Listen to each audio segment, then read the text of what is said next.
Buenas noches, fanáticos, bienvenidos a otro programa de fanáticos de la Fórmula 1. En el día de hoy, como no hubo carrera el fin de semana, tenemos un invitado muy especial para ir analizando todo lo que nos dejó la temporada hasta el día de hoy. Estamos con Mauricio Gallardo, nuestro querido Damon Gallardo, no necesita más presentación, todos lo conocemos. Bienvenido, Damon, muchas gracias por estar acá. Hola Mariana, ¿cómo estás? Hola Luis, el cariño para todos los fanáticos. Yo siempre digo así en mis transmisiones, y justamente fanáticos, así que viene al pelo. Un gusto estar acá con ustedes en la Asociación Argentina de Volantes, este lugar tan maravilloso, y bueno, gracias por la invitación a los dos. Gracias por estar. Luis, como siempre, también bienvenido. Buenas noches. Buenas noches, chicos. Buenas noches a todos los fanáticos que nos siguen a través de Latinoamérica por nuestro portal de Facebook y también en España, y también a quienes nos siguen por la retransmisión que hacemos vía YouTube, y a todos los fanáticos que nos siguen por el canal 542 de Flow. Así es. Bueno, vamos a comenzar el programa del día de hoy, como dijo Damon, desde aquí, desde la Asociación Argentina de Volantes. Damon, contame cómo ves la Fórmula 1 hasta ahora. ¿Cómo ves que hay algún equipo que va a ganar el campeonato o que cambia todo a partir de Miami? Está muy difícil porque es muy dinámico todo en la Fórmula 1, sobre todo en campeonatos largos, donde es difícil tener parámetros que se sostengan a lo largo del año completo, ¿no? No tanto por los equipos, sino por los pilotos. Si bien hoy Verstappen, por ejemplo, ya sabemos que su RB no es tan contundente como otros años, sabemos que Max es un piloto constante a largo plazo. No sabemos el resto, sobre todo sus grandes rivales, que son los pilotos de McLaren, que hoy sí tienen el medio mecánico como para sumar buenos puntos en todas las carreras, pero hay que ver a largo plazo esa presión en la pelea por el campeonato, cómo la gestionan, sobre todo Lando, que es el que está mostrando algunos altibajos, y ni hablar Piastri, que está por primera vez en una posición de liderazgo dentro del equipo y de pelea directa con Verstappen. Lo que demostró el otro día fue que tiene la capacidad y el coraje para correrlo de igual a igual a Verstappen. El tema es esa presión, esa fuerza, ¿no? Esa fortaleza mental todo el año, que es lo que tienen los campeones, ¿no? Y recién arrancaste hablando de Verstappen y mencionaste a McLaren. Sí. ¿Qué crees vos de este rumor que hay aparentemente sobre la irregularidad de sus alerones flexibles? Bueno, en la Fórmula 1 yo siempre digo que son los maestros del ilusionismo, para un lado o para el otro, y normalmente cuando ocurren este tipo de cosas fíjate que a ciencia cierta nunca se termina de saber qué hay atrás de todo eso, nunca. ¿Se acuerdan cuando se había investigado a Ferrari con el combustible, que le daba más potencia, que sí, que no? Y en definitiva quedan siempre esos mantos de dudas, si estaba muy mal, más o menos, si sacó mucha ventaja, poca ventaja, nunca se sabe. Entonces por ahí, bueno, son más que nada, creo yo, dardos para la prensa, alimenta el circo, alimenta el show, genera un montón de análisis, de comentarios y demás, pero bueno, lo importante es lo que se ve reflejado en la pista, y si los tipos clasifican de tal manera y se llevan los puntos a casa, lo demás es todo, dentro de 15 días nadie se acuerda. Ahora, con el tema del desarrollo del campeonato, ¿cuánto crees que pueda influir esta transición que se está dando entre un reglamento que está finalizando este año con el nuevo que va a arrancar el año próximo, que incluye no solamente la parte técnica, sino también los motores? Sí, bueno, ahí claramente siempre el año previo al cambio de reglamento grande como el que viene es un año de transición. Sí. Entonces, creo yo que hay que ver cómo se toma cada equipo esa posibilidad que tiene en este 2025. En el caso de Red Bull, sabemos que la transición va a ser completa porque ya no lo tendrá Adrian Newey dentro del equipo, entonces es una transición gigantesca. Y hay que ver si ellos definitivamente apuestan fuerte en esa transición. Ya ganaron todo lo que tenían por ganar. En su momento con Vettel, lo vienen haciendo con Verstappen.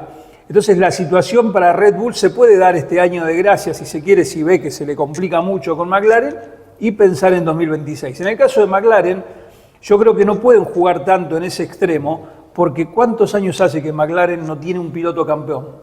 Hace mucho. Entonces, es la gran posibilidad que tiene hoy, y no la va a dilapidar pensando en el proyecto que viene. Es el presente lo que lo aferra más a McLaren. En ese sentido creo que están en escenarios totalmente distintos. Después habrá que ver carrera a carrera, punto por punto, cuando vayamos llegando a la finalización del campeonato, si decidís arriesgar todo lo que tenés para ganar y bueno, creo yo que jugará un poco las cartas ahí cada uno como estén. Hemos hablado de McLaren y de Red Bull porque el resto hoy todavía está lejos. Por ejemplo, Ferrari con Lewis Hamilton en Ferrari. ¿Te imaginaste alguna vez ver a Lewis Hamilton en Ferrari? Sí, me lo imaginé muchas veces. De hecho, tengo amigos muy fanáticos de Ferrari, muy anti-Hamilton, y yo hace mucho tiempo que le venía diciendo, mirá que un día Hamilton va a correr en Ferrari. Entonces, viste, el insultos en las redes sociales y todo, te lo vas a tener que comer, ¿no? Y bueno, pasó. Lewis está en una etapa de su vida diferente, por edad, por madurez, porque ya ganó todo, ya no por ahí el hambre de gloria que le vimos en otra época a lo mejor no lo tiene, la motivación la va a sostener, si no, no estaría en Fórmula 1. Pero bueno, Ferrari es Ferrari. Yo hace poco escuché de Jaime Alguersuari una frase que la verdad me identifica, digamos, en ese pensamiento. Ferrari es un equipo ganador de carreras, pero no es un equipo ganador. Y la verdad, esto obviamente dicho en el mejor sentido, sobre todo porque hay muchos fanáticos de Ferrari, pero si uno analiza las etapas de Ferrari, es cierto, ganan carreras, han ganado campeonatos, pero no es un equipo sólido que se sostenga en el tiempo como un equipo ganador. Hamilton, yo creo que en la medida que él pueda aportar su experiencia, se va a sostener ahí dando pasos adelante. Igual, yo creo que todavía no vimos el punto de quiebre de esta temporada. Hoy todavía está todo muy armónico. Va a llegar un momento donde, bueno, si los resultados no aparecen, si Hamilton sigue incómodo con el auto, si Leclerc le sigue ganando, dará el puño sobre la mesa, pedirá cambios, habrá reestructuraciones y ahí veremos otra realidad. ¿Y vos pensás que Ferrari le dará bolilla a Lewis Hamilton? Yo te digo, yo no sé lo que piensa Fred Vasseur, ¿no? Pero si tenés a un tipo que ganó más de 100 carreras en la Fórmula 1, 7 mundiales, contra uno que ganó 8 carreras, claramente voy a escuchar al tipo que más experiencia tiene en situaciones de definiciones y en situaciones tensas. No recuerdo bien cuántas carreras ganó Leclerc, pero digo, uno es un presente, el otro no es el pasado, es pasado y presente, pero tal vez Leclerc sea futuro. Pero hoy yo si lo tengo a Hamilton, lo escucho a Hamilton, sin ninguna duda. Y además porque Lewis fue una inversión importante para Ferrari. Por supuesto. Y eso también influye bastante para que Lewis trate de ser lo más competitivo. Más allá de la Fórmula 1, ¿no? Claro, porque la inversión con Hamilton va más allá de los resultados en Fórmula 1. Pero si tenés a un tipo como Hamilton y no lo escuchás para tratar de entender o de interpretar cómo él ve las cosas o qué habría que mejorar, me parece un sinsentido, ¿no? Igual parece como que no le están dando mucha bolilla porque le siguen errando las estrategias. Hamilton no está hablando todavía. Para mí es al revés. No es que no le están dando bolilla. Para mí Hamilton está dejando estas carreras que Ferrari sea Ferrari. Mi punto de vista, ¿no? Le están errando con lo mismo que Ferrari le erra siempre. Llegará el momento en el que Hamilton, si él quiere y si él tiene ganas, dirá, bueno, señores, yo hasta acá traté de adaptarme a cómo trabajan ustedes. Ahora vamos a ver si me acompañan un poquito en mi punto de vista de algunas cosas y podemos mejorar. Eso no pasó todavía. Por eso hay que esperar para ver si Hamilton tiene esa fuerza de tomar ese mando, ¿no? ¿Vos pensás que esto pasará en España? Cuando en teoría todos tendrían que tener el mismo alerón, basta de alerones flexibles y todo este cambio. Para mí Silverstone siempre es la base digamos, de los puntos de quiebre en el caso de Hamilton. Si llegado a Silverstone sigue perdiendo con Leclerc y sigue siendo el equipo medio desorganizado como fue siempre Ferrari, me parece que ahí va a estar el punto de quiebre y decidirá un poco el futuro de Hamilton también, de ver si tiene ganas de ponerse a trabajar en reconstruir o reordenar un equipo como Ferrari. No es fácil, ¿no?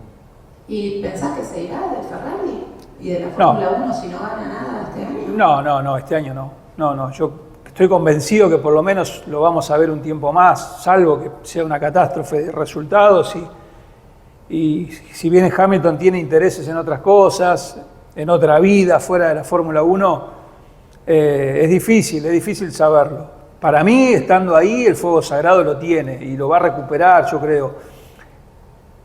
Por ahí no en la misma intensidad que lo tiene Alonso. Alonso vive pura y exclusivamente todavía para ser corredor de Fórmula 1. Hamilton tal vez no esté en el 100% metido ahí, en un 80% seguro, pero es difícil saber. Igual esos tipos se tienen que ir cuando ellos quieran, no hay que decirles, viste, punto final, te tenés que retirar. Se ganaron el derecho a irse cuando se les cante.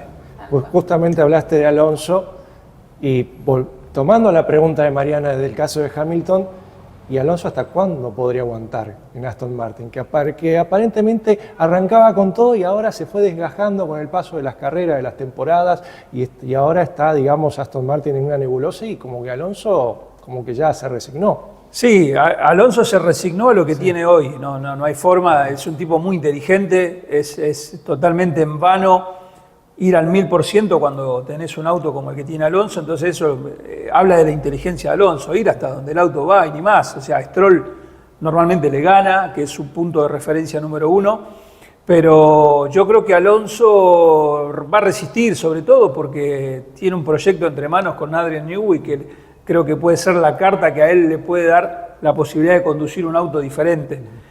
Creo que Alonso todavía tiene esa espalda y esa mentalidad ganadora de resistir. Otro piloto por ahí, un año así como el que le va a tocar este año a Alonso, por ahí no lo aguanta. Pero me da la sensación de que sí, de que él lo va a poder resistir. Ojalá que pueda resistirlo. Y hablando de resistir, ¿hasta cuándo resistimos para esperar a Colapinto? Contanos, vos que sabés la verdad. No, yo lo que sé que el tema Colapinto, creo que Alpine lo está manejando lo mejor que puede a la situación, está poniéndose a resguardo por cualquier cosa. A Red Bull lo criticamos cuando lo bajaron a Lawson después de solo 2 carreras, entonces creo que Alpine está haciendo lo que tiene que hacer en los papeles. Doohan se sabe que hasta Miami va a estar, por ahí Franco se suba a Imola, a lo mejor esto que estoy diciendo envejece muy rápido, no lo sé. Lo que sí es que Alpine hace lo que está en los papeles y nadie le va a poder cuestionar nada, porque le está dando a Doohan la posibilidad de rodaje, y Doohan, la verdad es que no hay una evolución positiva. Entonces, si para Imola lo bajan a Doohan y lo suben a Colapinto, ¿y quién le va a cuestionar algo a Alpine? Te dieron rodaje la primera parte del año y no hubo evolución. Creo que por un lado pasa eso. Por otro lado, es difícil también evaluar la evolución de un piloto con el calendario que tenemos, porque la verdad tuvimos 2 autódromos, o Suzuka, Bahrein, Melbourne, que es un semipermanente, China, Jeddah, que es un callejero raro. O sea, no hay posibilidad de medir una evolución concreta de un piloto con este tipo de calendarios. Pero bueno, sí entiendo que Alpine juega sus cartas en lo presupuestario, con los patrocinadores. Franco demostró el talento que tiene, está Polaron, que también es un chico muy talentoso, pero hoy toca esa realidad, ¿no? Yo creo que no hay que volverse loco, ni enfermarse, ni matarlo a Doohan, ni matarlo a Alpine. Franco va a tener su posibilidad, el equipo no está bien, tiene otras prioridades también el equipo, que es tratar de consolidar los buenos resultados parciales que han logrado, sobre todo con Gasly. Es difícil hablar de esto cuando hay tanta efervescencia con el tema Colapinto, ¿no? Principalmente con Franco, pero para mí el escenario que se está planteando es lo que ya sabíamos que iba a pasar. O sea, Franco fue de reserva y cuando se dé la oportunidad se va a subir. Alpine hace lo que está en los papeles y bueno, y veremos Doohan hasta acá. Muy complicado. Prácticamente no corrió, diríamos. Y no es por pegarle, nos gusta pegarle. No, yo no. De hecho, yo las 2 primeras carreras, en el contexto en el que estaba Doohan, en la situación en la que finalmente quedó armado ese entramado de piezas, y no lo venía haciendo tan mal. Lo que pasa es que pasaron 2 carreras y ya después tenés que acercarte a Gasly, tenés que demostrar que podés pasar a Q2, que podés ir mejorando, y él todo lo contrario, ¿no? Se estancó ahí y le está costando mucho. Entonces, esa es la realidad. No hay una evolución del piloto que decir, bueno, lo están bancando. Tampoco creo que lo puedan bancar mucho tiempo más. Esa es la otra. Y después no sabemos el tema patrocinadores. La verdad que Franco sabemos que tiene un cúmulo de empresas que lo acompañan, pero de números, todo lo que lean, todo lo que escuchen, todo lo que vean, Nada, porque la Fórmula 1 se sabe lo que quieren que se sepa, lo que nadie quiere que se sepa, no se sabe. Por eso digo que son los maestros del ilusionismo. Sí, tal cual. Y hablando de resultados y de evolución, ¿cómo lo ves a Tsunoda al lado de Max? Lo de Red Bull es también una carta fuerte. Ahora, siempre hizo lo mismo Red Bull. Sí, esta vez fueron al extremo, ¿no? Bajándolo a Liam en solo 2 carreras. Pero está claro, Yuki es un piloto que tiene más carreras, muchos miles de kilómetros arriba de un auto de Fórmula 1 comparado con Lawson. Era hasta la cuestión lógica de bajarlo a Checo y subirlo al japonés. Bueno, ahí hay una interna tampoco que conocemos en demasía, pero sí está claro que el Red Bull, como está hecho y como está puesto y cómo funciona rápido, solamente lo puede manejar Verstappen. Eso está más que claro. Lo que pasa es que Red Bull ahora, ¿qué hace? 3, 4 carreras, lo baja Tsunoda y ¿a quién sube?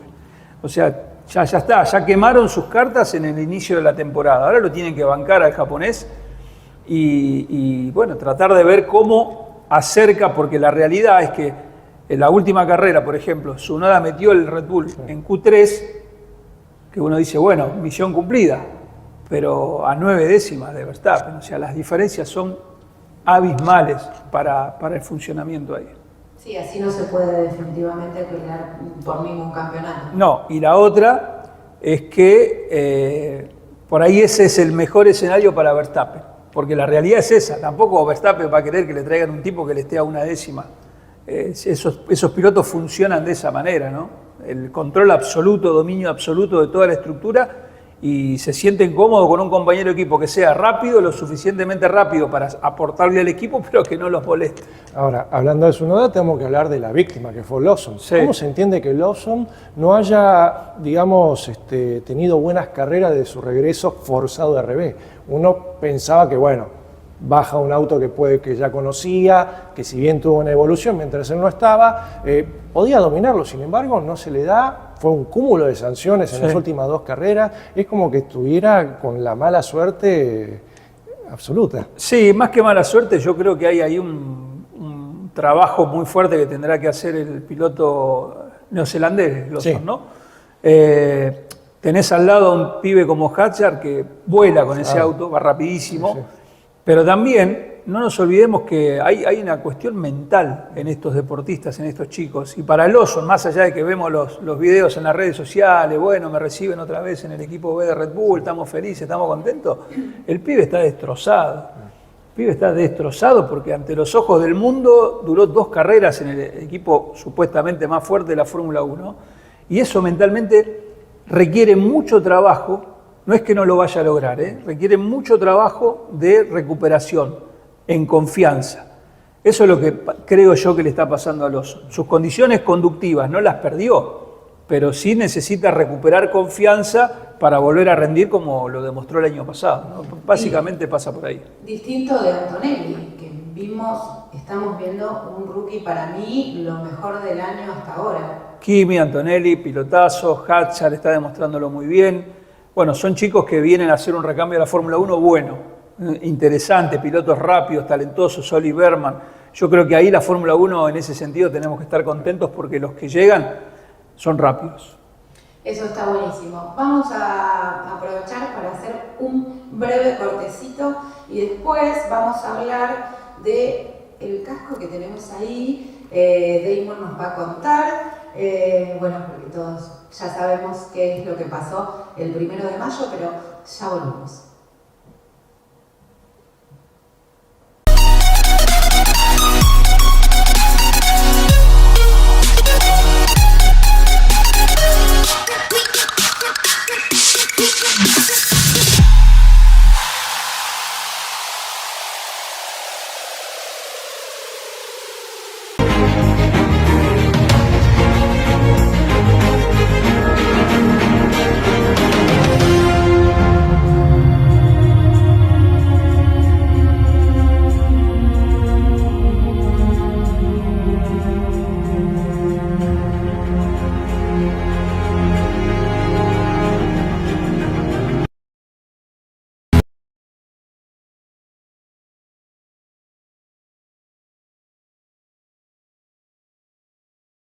Muchas gracias por estar a todos ahí, por esperarnos, a todos los que nos ven por Facebook, por YouTube, por el canal 542 de Flow. Quiero continuar, por supuesto, gracias Damon otra vez por estar acá con nosotros. Yo siempre digo que Damon es nuestro padrino, el padrino de los fanáticos.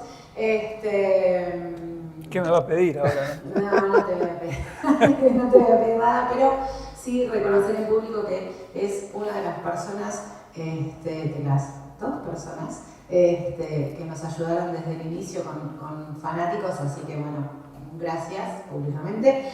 Pero vamos a hablar del 1 de mayo, todos sabemos qué pasó el 1 de mayo en Imola, nadie quiere recordarlo, un fin de semana terrible, y tenemos este casco que es de Gustavo Larribe, si puede ser. Contame la historia del casco. Sí, este casco exactamente, es una réplica, modelo Bell 1988, es el que usó Ayrton en su primer mundial, justamente con McLaren, y bueno, los trabajos de Gustavo Larribe son espectaculares. Gustavo, con estos cascos nosotros vamos a las charlas con Fuelart, los mostramos, la verdad que es un símbolo para mí el casco de Ayrton es un símbolo hoy de inspiración, ya ha pasado mucho tiempo, 31 años de Imola, entonces ese dolor, esa tristeza que generó aquel fin de semana con Ratzenberger y Senna, es como que bueno, se va transformando en otra cosa, ¿no? Y ver el legado de Senna hoy tan vigente, tan poderoso,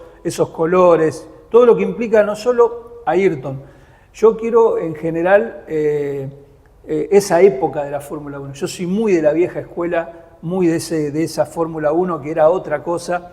De hecho, el fin de semana pasado en Paul Ricard, Alain Prost, la otra gran mitad de la historia, porque yo, si bien soy un gran admirador de Senna en todo sentido, Prost reconozco que fue la otra gran mitad de esa historia.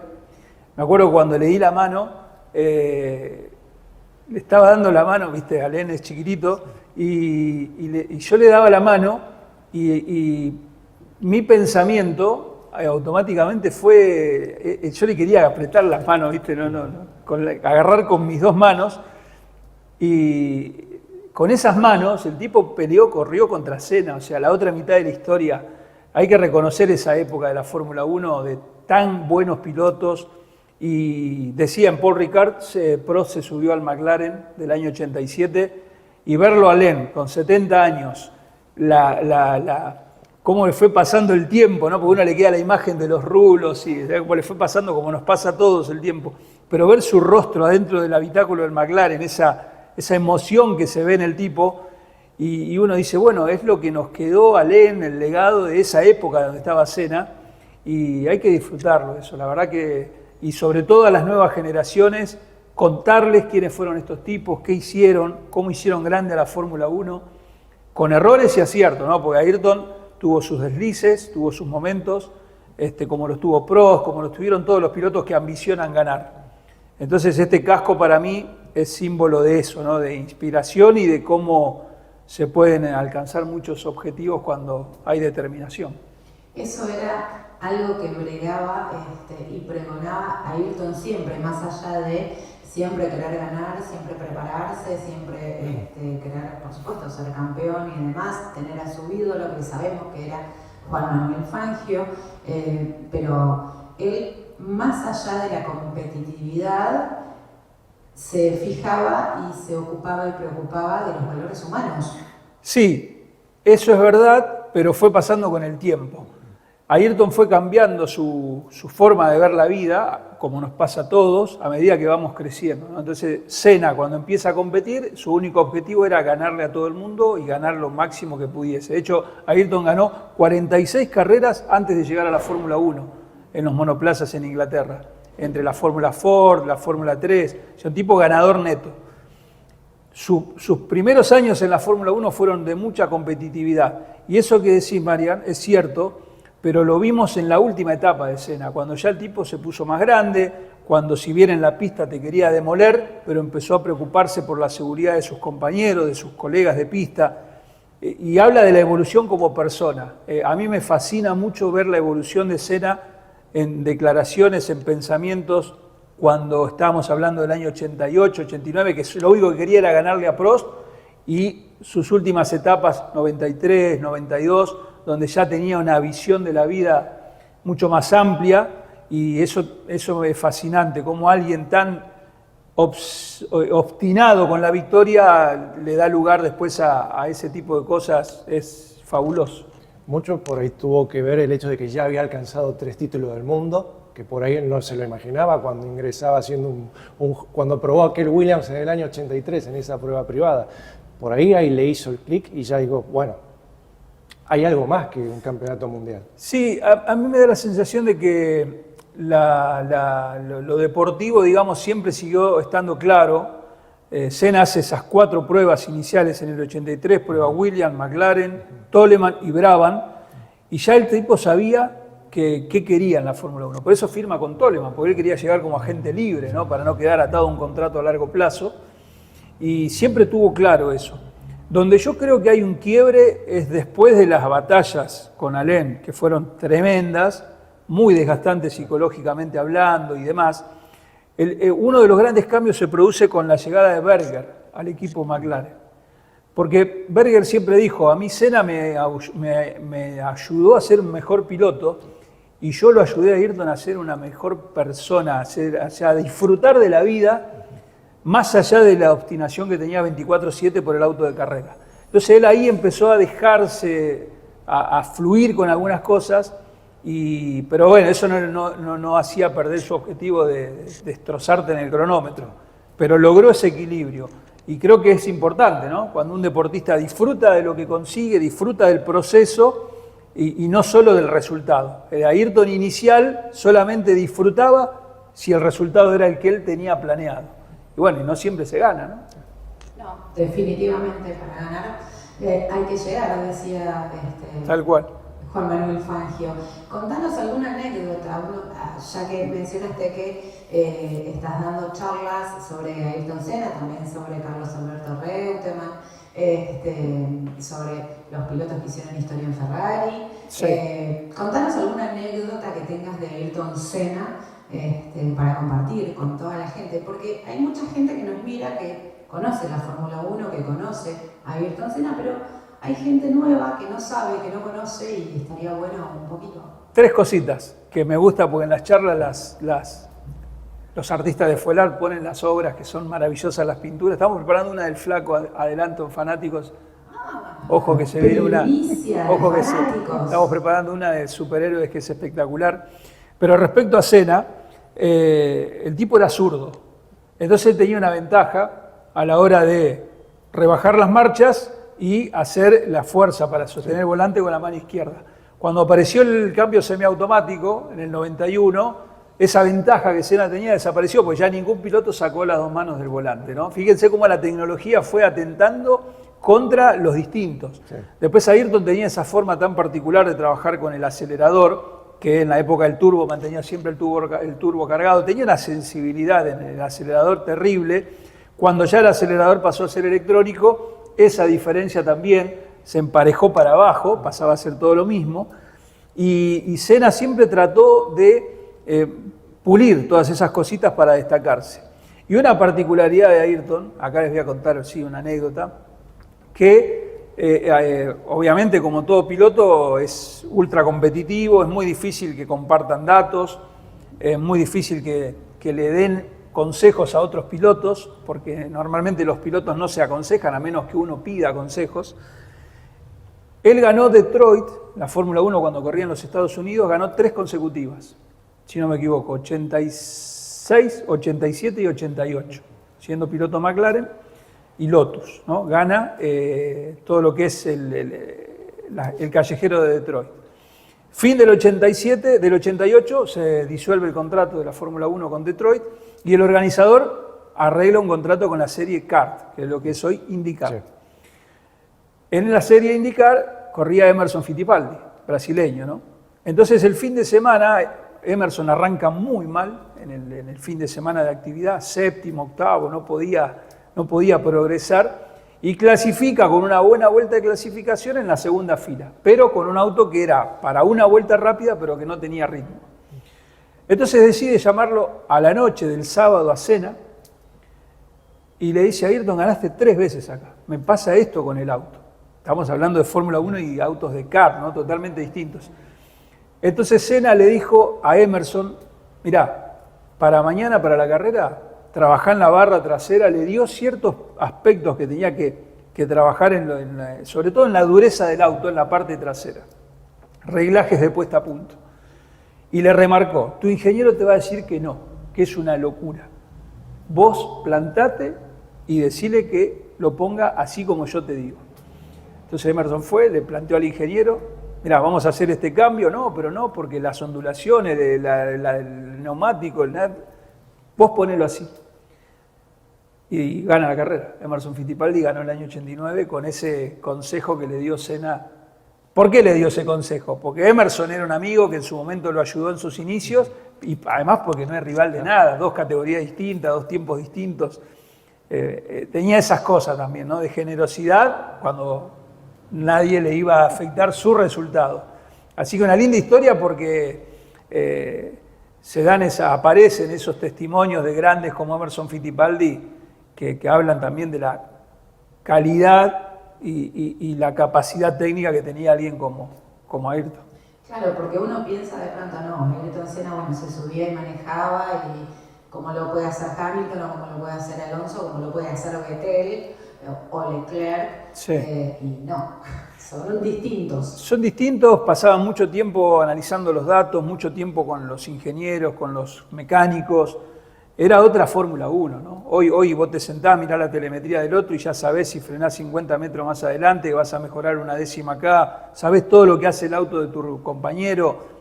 Antes la telemetría no era tan, incluso antes de que llegara no había tanta data, tanta información, entonces vos tenías que depender de tu sensación con el auto. Y bueno, desarrollaba una sensibilidad asombrosa y eso que les conté de Detroit habla un poco de porque te llama un tipo sábado a la noche, y ¿cómo era el Detroit el año pasado? ¿Cómo corrí? O sea, no, el tipo fue directo. Hace esto en la parte trasera del auto. Decirle a tu ingeniero que aunque no, que te lo haga. Una locura. Ningún simulador, nada. Todo en la mente y en el cuerpo de la sensación. Bueno, también tenemos que recordar Spa 82, que él se bajó del coche para ayudar a Comas. 92. Sí. Sí, 92. Exacto. Perdón. Esas cosas pasaban solo en esa Fórmula 1. Sí, ahora, sí. Lo vimos a Russell bajarse del No, coche. eso. Hoy preguntan por la radio. Ven un piloto que se golpeó y preguntan cómo está. O sea, eso creo que siempre estuvo, ¿no? En la época de Lole también, muchas veces, una época más mortal de la Fórmula 1, había cierta preocupación. Pasa que, bueno, no siempre se saben esas cosas, no siempre se muestran, no se cuentan, ¿no? Pero por eso pasó siempre y después está bien, porque los tipos compiten por un resultado, pero en definitiva comparten mucho todo el año, ¿no? Entonces te preocupás. Que se sepan esas cosas hacen crecer más el mito del piloto o no. Sí, en cierta medida sí, porque humanizan un costado despiadado que tienen los pilotos, porque si no, no sobreviven en ese nivel de competencia. Vos tenés que ser relativamente despiadado, ponerte el casco y pensar en tu objetivo, porque si no, no podés correr, ¿no? Pero eso humaniza, ¿no? Le pasó a Senna también cuando se pegó, ¿quién era? Martin Donnelly. Sí. Que Ayrton se fue, agarró una moto y se fue al lugar de la piña, estaba el tipo desparramado en el asfalto que se salvó. Sí, pero recordemos que el auto se destrozó y Donnelly quedó tendido en el suelo solo con la butaca. Solo con la butaca. Y Senna fue a ver el lugar del accidente, en Jerez de la Frontera. Exacto. Y quedó aturdido, quedó mal, estuvo como un par de horas planteándose dejar de correr. ¿Y cómo lo solucionó? Al rato era la clasificación, se puso el casco, fue y hizo la pole. No lo podía dejar. No podían. Entonces, pero eso no quita que la parte humana, pues son tipos que tienen sentimientos, que tienen miedo y sobre todo con esos riesgos que se corrían en la época, ¿no? Sí, misma situación unos años más adelante, lo que ocurrió el fin de semana en Imola, que también tuvo esas dudas. Con Barrichello. Exactamente. Bueno, lo que pasó con Ratzenberger, Ayrton. Recordamos que cuando Barrichello se pega ese fin de semana en Imola, no lo dejan pasar al hospital y el tipo saltó un muro con el mono puesto, el buzo puesto de Williams, saltó un muro de 2 metros de alto y se metió de prepo para ver qué pasaba con Barrichello. Eso también era Senna, ¿no? Y no es muy común, es cierto, porque hay pilotos que mejor no, se desentienden un poco de todo eso para no verse afectados. Sí. Pero bueno, ya por eso te decía, en el final de su campaña, mirá, el mismo Ayrton contó que en el año 82, cómo fue cambiando su percepción de la muerte de sus colegas. Porque en el año 82, cuando se mató Gilles Villeneuve en Zolder, Bélgica, sí, ese fin de semana, Ayrton ganó en la Fórmula 2000. Ese mismo fin de semana en esa pista. Y él dijo, vean, supimos que se mató un piloto de Fórmula 1, nosotros corrimos igual y yo gané la carrera.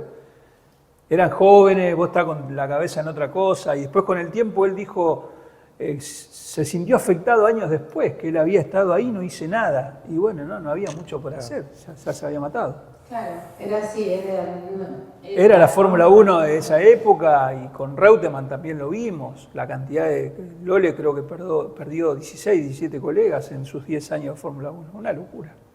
Gracias a Dios, después de este trágico fin de semana en Imola, se implementó muchísimo, se trabajó muchísimo en la seguridad, y más acá en el tiempo con la implementación del halo, que le salvó la vida a Grosjean y a unos cuantos más también. Sí, siempre teniendo en cuenta que es automovilismo, que se va muy rápido, hoy más que nunca, y que ese riesgo va a estar siempre. Nunca hay riesgo cero, eso hay que tenerlo muy claro en el motorsport, más allá de que se trabaje en la seguridad pasiva o activa y se mejore y está perfecto, tenemos que entender que es un deporte de riesgo y lo va a seguir siendo siempre que haya humanos involucrados, siempre.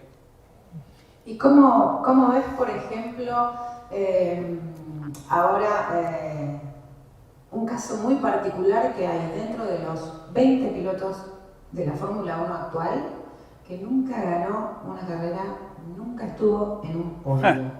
Y él sigue corriendo, y lo llaman y se sube al auto. Estamos hablando de Nico Hülkenberg. Bueno, yo creo que son cosas de la vida también, porque Hülkenberg ha estado en equipos buenos, ha estado en equipos malos, ha tenido oportunidad de hacer podios, no las pudo aprovechar por X motivos, pero ha pasado. Mirá, Stefan Johansson corrió como en 11 equipos, entre ellos corrió en Ferrari, corrió en McLaren, piloto sueco, hoy es artista y manager de pilotos. No ganó nunca una sola carrera, creo que Johansson tiene 130 grandes premios disputados y nunca ganó. Chris Simon, piloto que fue en un momento un pilotazo con Ferrari, y nunca pudo ganar un gran premio. Y bueno, lo tenemos a Lole, que ganó 12 y en Argentina se lo criticó mucho. Es difícil ganar, es difícil hacer podio en la Fórmula 1. Lo de Nico aplaudo y valoro eso, ¿no? Las ganas de estar ahí todavía, sin dudas. Nadie se rinde, dice. Definitivamente nadie se rinde, ni Damon, ni nosotros, y Nico Hülkenberg tampoco. Chicos, se nos terminó el programa, así que Damon... Espero no haberlos aburrido. No, para nada. No, para nada, al contrario. Te esperamos en otro momento. Muchísimas gracias por estar esta noche con nosotros. Gracias, Marian, gracias, Luis, gracias a todo el equipo y a la Asociación Argentina de Volantes y a todos los fanáticos. Disfruten del motorsport, felicitaciones a ustedes por el programa y bueno, seguimos en contacto como siempre. Bueno, muchas gracias, Damon. Luis, nos estaremos viendo la semana que viene después del Gran Premio de Miami. Así es, Mari. Recuerden, el próximo domingo tenemos Fórmula 1, Gran Premio de Miami, ahí en el circuito que bordea al estadio de los Miami Dolphins. 5 de la tarde, hora de Buenos Aires, va a ser Miami. La carrera. Encima va a haber carrera sprint. Las carreras artificiales. Exactamente. Me sobran como 10 carreras. Sí, exactamente. Miami, carrera sprint. A Damon no le gusta. Vamos a ver qué es lo que pasa. Muchas gracias a ustedes por estar ahí, por acompañarnos. Muchas gracias, como siempre, a los chicos de Fuelar. Y nos vamos a estar viendo la semana que viene en otro programa de fanáticos de la Fórmula 1, desde aquí, desde la Asociación Argentina de Volantes.